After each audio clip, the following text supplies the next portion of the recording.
né? Que Deus abençoe aí todos os irmãos que participaram. Oséias capítulo 8, acharam? Oséias, o profeta, o capítulo de número 8. Eu vou ler o verso de número 12. Acompanhe na sua Bíblia. Hoje nós vamos falar da importância da palavra de Deus. E aqui o profeta está dizendo que a palavra de Deus era coisa estranha nos ouvidos dos seus contemporâneos, do povo da aliança com o Senhor. E quando a palavra de Deus se torna coisa estranha para os ouvidos da própria igreja, o mundo vai muito mal. Quando a palavra de Deus é coisa estranha nos nossos próprios ouvidos. Diz assim o texto: embora eu lhe escreva a minha lei em 10.000 preceitos, estes seriam tidos como coisa estranha. Vamos ler juntos? Embora eu lhe escreva a minha lei em 10.000 preceitos, estes seriam tidos como coisa estranha. A palavra de Deus, coisa estranha. Deus está acusando aqui Israel disso. Embora eu lhe escreva a minha lei em 10.000 preceitos, estes seriam tidos como coisa estranha. Vamos orar? Vamos pedir a Deus que nos dê o discernimento da palavra dele nesta noite. Senhor Deus, nós estamos diante da tua palavra. Deus, a nossa oração é que ela não seja coisa estranha aos nossos ouvidos. Tem sido dito da nossa geração que poucos suportariam se fosse exposta a Escritura dentro da dimensão que ela é. Poucos suportariam, coisa estranha aos ouvidos de muitos. Embora a tua lei tenha sido dado aos nossos antepassados, escrita, guardada, preservada pelo Senhor para que chegasse até nós.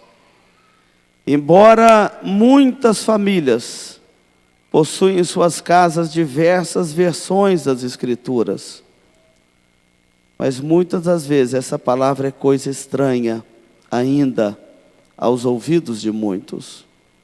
Ó Deus, tenha compaixão de nós agora, enquanto vamos meditar na tua palavra, para que ela não seja coisa estranha também ao nosso coração. É a nossa oração no nome de Jesus. Amém, Senhor. Amém. Irmãos, um dos pilares da reforma protestante do século XVI é que somente a Bíblia é a palavra de Deus. Este é um pilar das igrejas reformadas no mundo inteiro. Somente a Bíblia é a palavra de Deus. Na época da reforma, esse grito foi levantado, porque além da Bíblia tinha muitas outras coisas que concorriam com a palavra de Deus.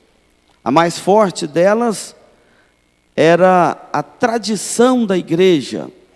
Concorria com a palavra de Deus. O que é concorria? Não sabia quem tinha mais autoridade, se era a Bíblia ou se era a própria tradição da igreja. A maioria ficava com a tradição da igreja. E os reformadores trouxeram então esse lema: somente a Bíblia é a palavra de Deus, a nossa regra de fé e de prática. É o referencial, é a bússola da igreja. Tempos depois dos reformadores trazendo a Bíblia de volta para a mão do povo, a Europa caiu num mundanismo, num secularismo e num liberalismo terrível, e abandonou as Escrituras como palavra de Deus.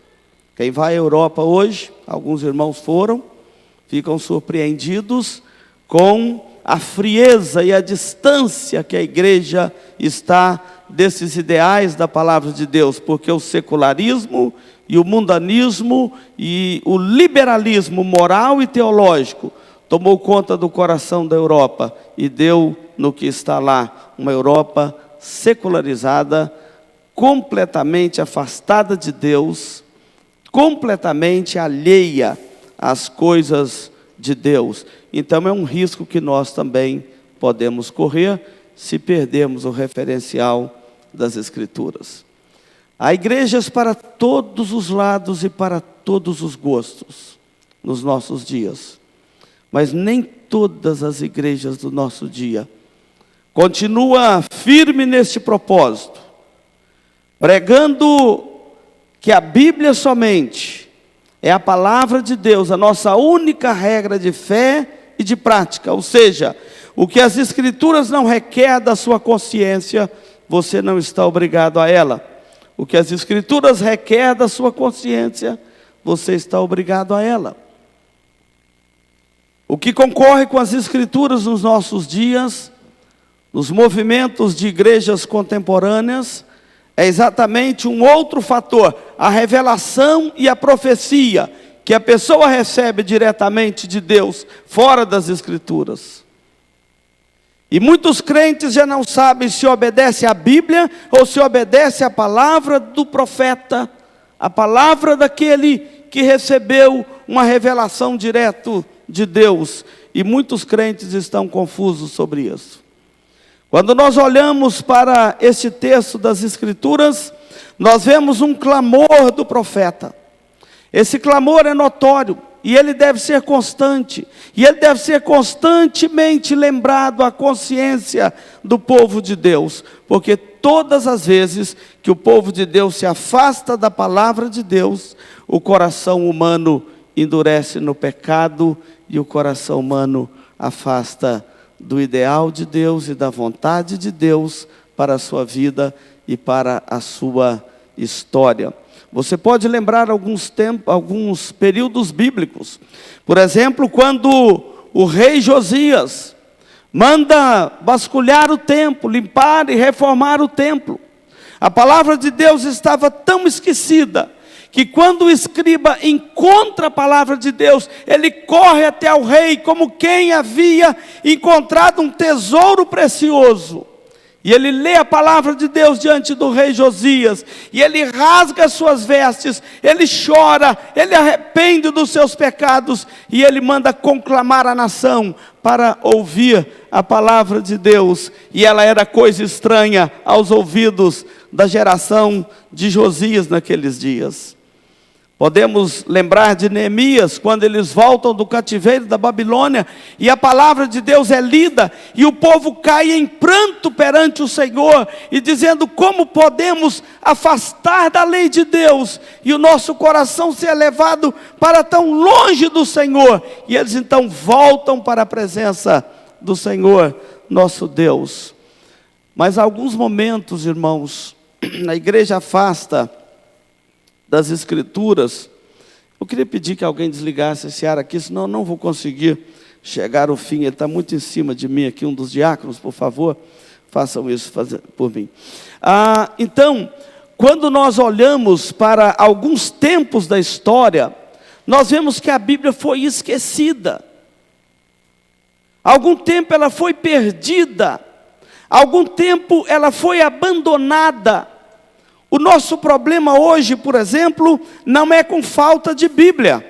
Se você pega o período da Reforma, não tinha Bíblia. Os crentes não tinham Bíblia para ler. Você já pensou o que é isto? Se eu fizer uma pesquisa aqui, é simples. Se fizesse uma pesquisa aqui no nosso meio com as famílias da igreja, e perguntasse quantas Bíblias cada família aqui tem, você sabe quantas Bíblias tem na sua casa? Grande, pequena, colorida, uma rosa, uma azul, uma preta. Quantas Bíblias tem?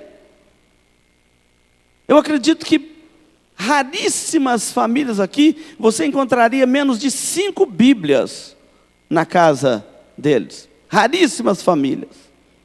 5. Na época da Reforma, sabe quantas tinha na casa dos crentes? Nenhuma. Naquele período, a ignorância das Escrituras era pela falta do livro. Não tinha um livro. Quando Gutenberg inventou a imprensa, o primeiro livro que ele editou foi a Bíblia, as Escrituras Sagradas. No tempo de Oséias, o profeta, que nós estamos vendo aqui, e que Deus está dizendo ainda que eu escrevesse a minha lei em 10.000 preceitos, seria coisa estranha. O problema não era a falta da Bíblia, o livro não estava perdido como nos dias de Josias, mas era a indiferença do povo de Deus para com a Bíblia. Eu acho que é o nosso problema hoje, irmãos. Não nos falta a Bíblia, mas há uma ignorância muito grande das Escrituras no nosso tempo. Não é por falta do livro, é por falta de ler o livro, não é por falta do livro. Sabe por que a gente faz a leitura continuada das Escrituras? Todo domingo a gente lê um capítulo aqui. Porque temos descoberto que as famílias modernas não estão lendo muito a Bíblia em casa. Então, pelo menos na igreja, eles precisam de ouvir a palavra de Deus, a leitura das Escrituras. Ela é insubstituível, a leitura das Escrituras. Como não estão tendo tempo de ler em casa, essa vida moderna, essa correria, que eu sei que todo mundo tem, então vamos ler, pelo menos quando estamos aqui na igreja, e tenha paciência para ouvir, para ler, para meditar, enquanto a palavra de Deus é lida. Senão daqui a pouco ela é coisa estranha também aos seus ouvidos, à sua casa. Nos dias do profeta Oséias, não era falta do livro, mas havia uma indiferença para com a lei de Deus, como nos nossos dias. Não é falta da Bíblia, é uma indiferença para com a lei de Deus. E a queixa de Deus para com Efraim naquele dia foi essa, que a palavra dele estava sendo entendida como coisa estranha. A lei de Deus era coisa estranha aos olhos do próprio povo de Deus. Deixa eu falar uma coisa para você. É um ato da extrema bondade de Deus que ele se incline à terra para repreender as suas criaturas errantes. É um ato da bondade de Deus. É uma prova da graça de Deus, quando ele olha para a terra, ainda que seja para nos corrigir, ainda que seja para nos exemplar, ainda que seja para mandar endireitarmos os nossos caminhos. É um ato da bondade de Deus, ele voltar os seus olhos, a sua atenção para nós, as suas criaturas, porque a palavra de Deus diz que Deus, ele só corrige o filho a quem ele ama. É um ato da sua bondade voltar para nós, ainda que seja para nos corrigir. É um ato da bondade do Senhor, porque ele só corrige o filho a quem ele ama. E o que eu quero chamar a sua atenção nesta noite é que este texto do profeta, ele não vem nos trazer afagos à nossa alma, mas ele vem corrigir o nosso pecado. E o pecado que o profeta acusa o seu povo daqueles dias, e que também acusa a nossa consciência nestes últimos dias, é que Deus nos escreve coisas grandiosas na sua lei, mas ela às vezes é recebida por nós como coisa estranha. Meus irmãos, vamos falar com sinceridade. Quantos de nós aqui têm o seu coração inclinado para obedecer a palavra de Deus naquilo que ela nos corrige? Para endireitar os nossos caminhos, para ajustar a nossa consciência na nossa caminhada com Deus. Quantos aqui aceitam aquela correção, aquela disciplina que vem do Senhor, pelos preceitos da sua lei, como diz aqui o texto? Há uma indiferença no coração do homem moderno para com a palavra de Deus. Olha o que está acontecendo no nosso país. Não tenha dúvida que nós vamos passar dias muito difíceis no nosso país, para a igreja do Senhor Jesus Cristo. Já temos passado. A palavra de Deus diz: todos quantos querem viver piedosamente em Cristo Jesus serão perseguidos. E os homens impostores, irreverentes, eles irão de mal a pior, enganando e sendo enganados. É o que nós temos passado. Que semana dura foi essa para o nosso país, de todos os lados e de todas as bandeiras que puderam levantar na nossa pátria. E a igreja do Senhor, ela é muito focada em todos estes movimentos que você tem visto no nosso país. Então a palavra de Deus tem que ser a nossa bússola. A palavra de Deus tem que dar o norte para a sua alma e para a minha alma. E é isso que o profeta está dizendo. Ela não pode ser uma coisa estranha aos nossos ouvidos. Deus soberano, que o homem tem que sujeitar a ele, parece coisa estranha.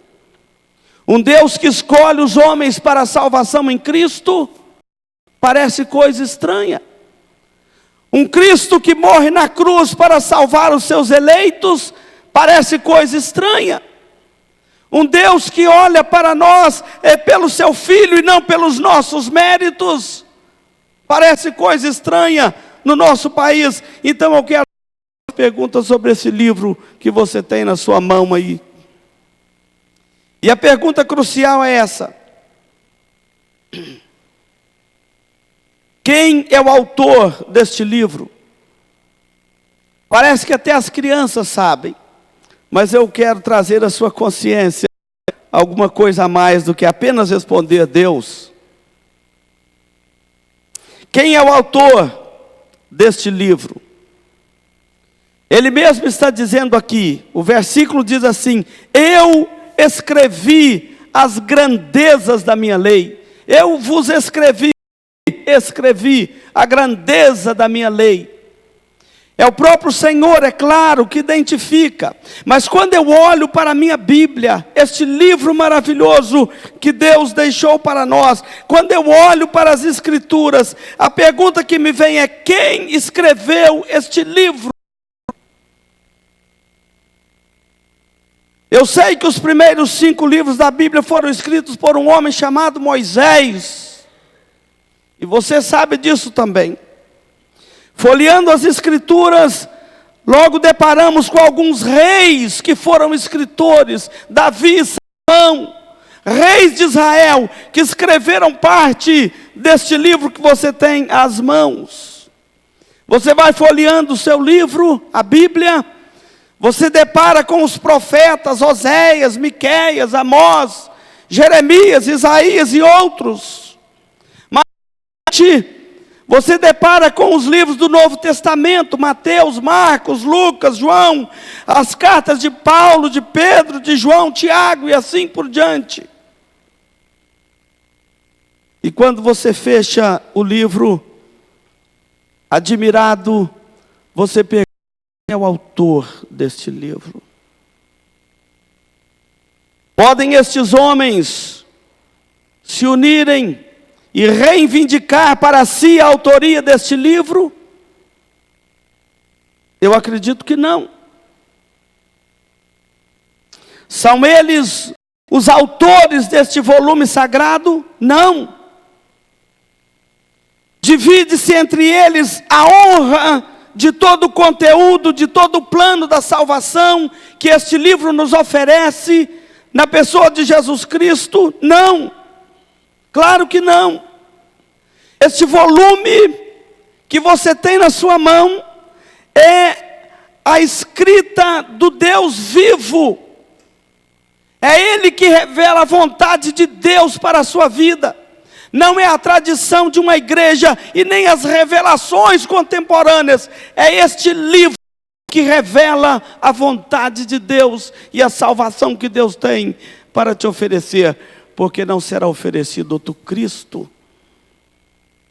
Não será oferecido outro evangelho. Não será oferecido outro meio de salvação, senão este narrado neste livro que você tem na sua mão. Cada letra foi escrita por um dedo poderoso. Cada palavra saiu dos lábios do Eterno. Cada frase é escrita e orientada pelo Espírito Santo de Deus.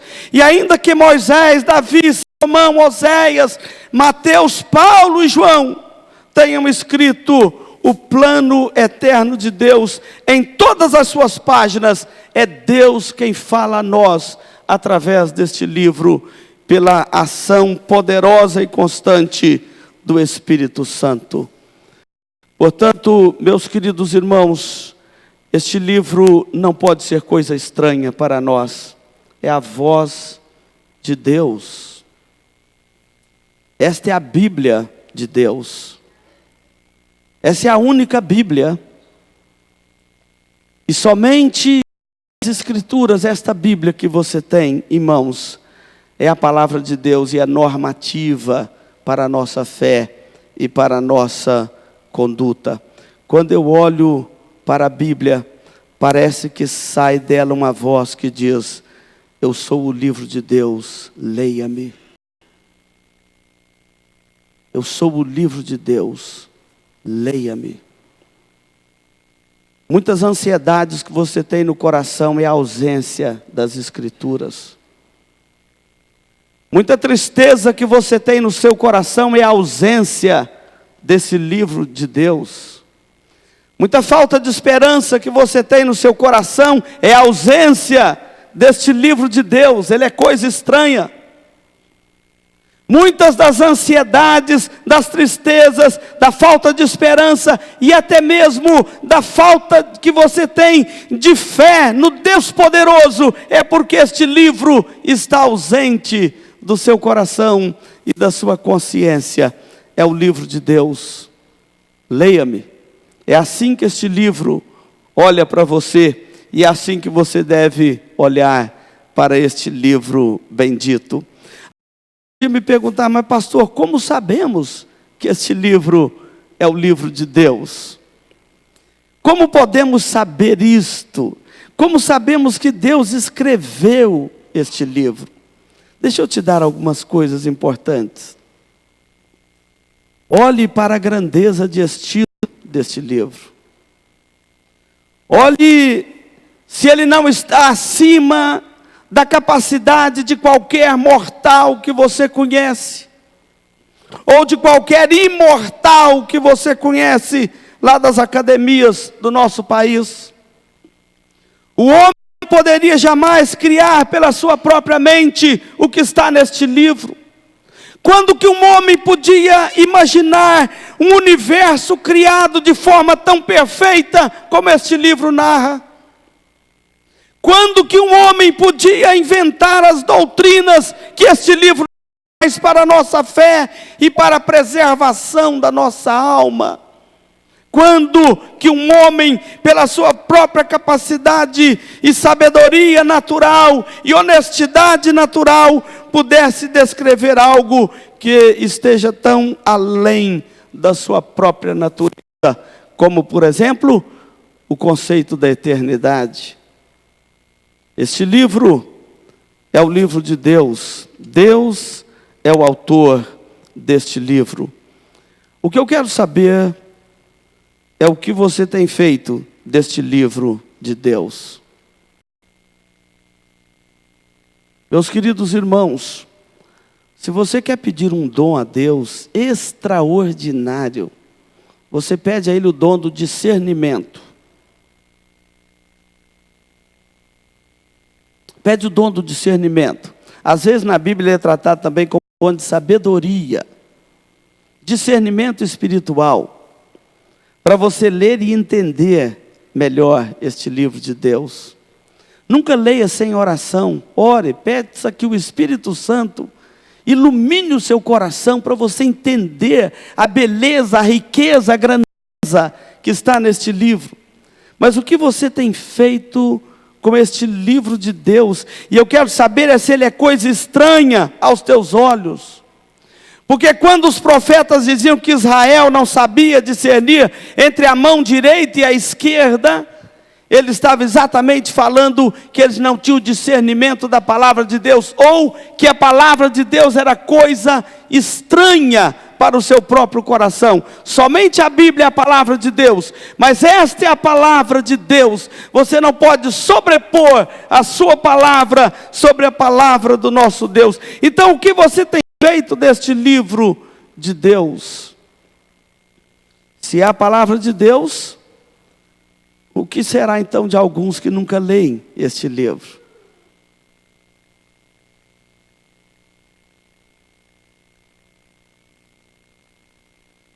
O que Deus vai fazer conosco se não lermos o seu livro?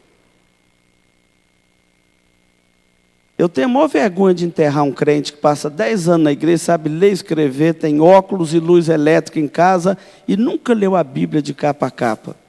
No dia do enterro, eu vou falar assim: ó, Senhor, eu vou enterrar esse infeliz aqui, ó, está indo para a eternidade sem conhecer nada da eternidade. Vocês estão chorando a ausência dele, ele deve chorar também de vergonha, de tristeza. Nunca leu o livro de Deus. Você já leu a Bíblia toda de capa a capa?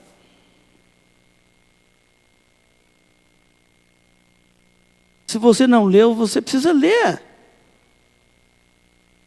Já pensou ter que te enterrar e falar isso lá no velório? Olha aí, nunca leu a Bíblia de capa a capa. Eu sei disso antes, porque no dia não vai falar, claro. Então, é o livro de Deus. Eu quero te dizer uma coisa que você precisa de ler esse livro.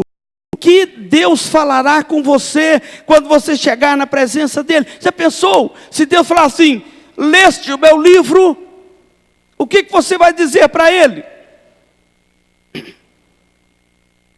Você leu o meu livro?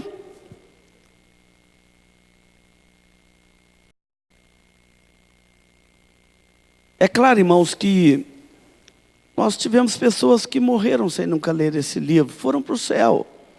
Tantos irmãos nossos analfabetos que nunca puderam ler a palavra de Deus. Quantos que eram analfabetos e aprenderam a ler na Bíblia? Você conhece alguém que era analfabeto e aprendeu a ler na Bíblia? Você conhece alguém assim?